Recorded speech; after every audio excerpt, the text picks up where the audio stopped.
Every company out there, whether it's a giant corporation or a tiny startup, is playing this constant balancing act.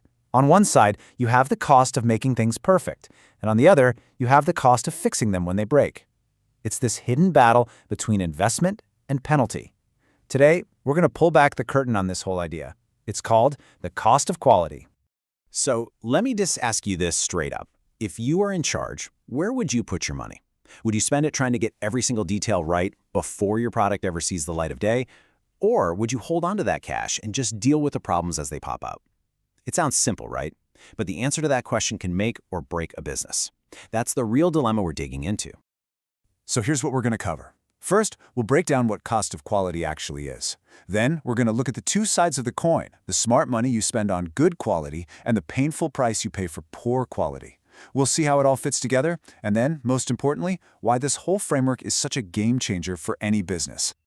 All right, let's jump right in. What in the world is the cost of quality? Well, think of it like this. It's a tool that takes all these little hidden expenses that companies usually ignore, and it puts them right under a spotlight.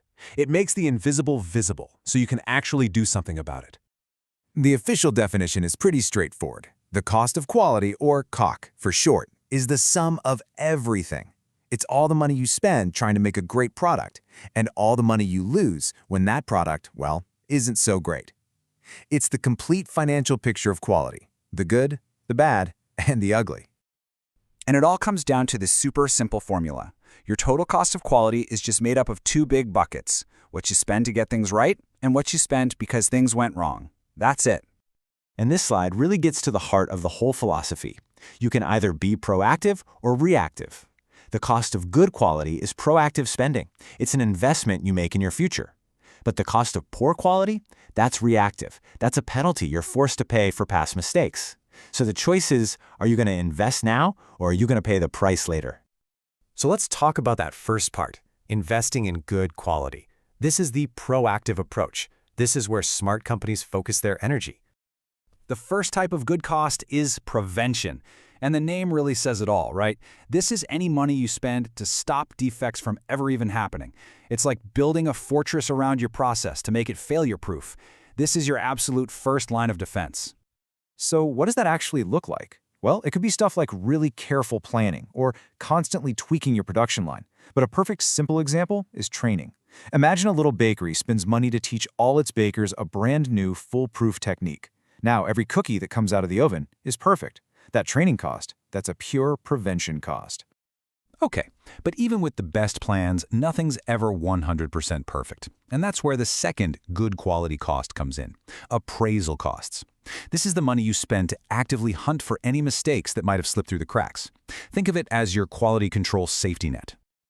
And this is stuff we're all familiar with: inspections, testing, quality checks. So back at our bakery, this is the part where a manager literally checks each batch of cookies to make sure they're just right before they go into the box and out the door to a customer.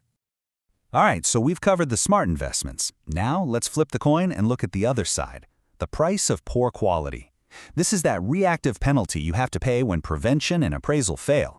First up, we have internal failure costs. Now, the key word here is internal. This means you found the mistake before it left your factory. So yeah, it's not great, but at least you caught it yourself and contained the problem. The classic example here is scrap. Let's go back to the bakery one last time. Imagine a whole tray of cookies gets burnt to a crisp. You can't sell those, right? You gotta throw them out. The money lost on the ingredients, the electricity, the baker's time, that is a pure internal failure cost. It's a waste that happened inside your own four walls. And that brings us to the last one, the one that gives executives nightmares: external failure costs. This is the absolute worst-case scenario. This is when a bad product makes it all the way out the door and into your customer's hands. The failure has escaped into the wild, and you've completely lost control. And just look at how the damage explodes. That tray of burnt cookies was an internal problem that maybe cost a few bucks. But a bad batch of cookies that gets sold, whoa. Now you're talking about returns, angry phone calls, terrible online reviews. The costs just spiral. And the biggest cost, the one that can absolutely cripple a company, is that last one: damage to your reputation. Once you lose a customer's trust, winning it back is incredibly hard and incredibly expensive. Whew! Okay, so those are the four big pieces of the puzzle. Let's pull it all together now and look at it on one single quality balance sheet so we can see how they all connect. This table really sums it all up beautifully. The top two, prevention and appraisal, you can think of that as your offense, the money you spend to win. And the bottom two, internal and external failures, that's your defense. It's the price you pay when your offense doesn't do its job. Seeing it all laid out like this makes the whole strategy crystal clear. So, okay, we've got this really neat framework, but so what? Why does this actually matter to anyone who isn't an accountant? Well, it turns out this isn't just about counting beans. It's a powerful way to make smarter decisions about, well, everything. You see, when you actually start measuring all this stuff, some amazing things happen. First, it drags all those hidden costs into the light so you can finally see where your money is actually going. Second, it basically gives you a roadmap for improvement by screaming, hey, this is where we're bleeding money. And finally, that means it shows you exactly where you can cut waste, improve your product, and, of course, make your business healthier.